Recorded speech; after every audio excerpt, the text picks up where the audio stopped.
With normal breathing, the airways of the lungs are fully open, as in this cross-section of an airway. For a person with asthma, the airway smooth muscle that circles the airway may become thicker than normal. During an asthmatic attack, in response to an asthma trigger, such as an allergen or irritant, the airway smooth muscle may contract, leading to airway narrowing and breathing difficulties. During bronchial thermoplasty, a small flexible tube is advanced into the airway through a standard flexible bronchoscope placed through the mouth or nose. No incision is required. The Alair device has an expandable wire basket at the tip, and when it is expanded, the four arms of the basket come in contact with and fit snugly against the airway wall.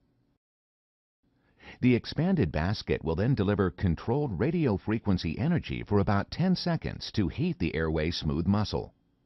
About 1/3 of the targeted lung areas are treated during a single session.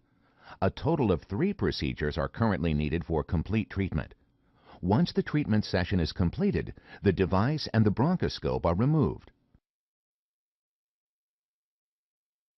The controlled heat delivered during bronchial thermoplasty is designed to reduce the amount of airway smooth muscle in the airway wall. By reducing the amount of airway smooth muscle, the procedure may reduce the ability of the airway walls to contract and narrow in response to irritation, infection, or inflammation.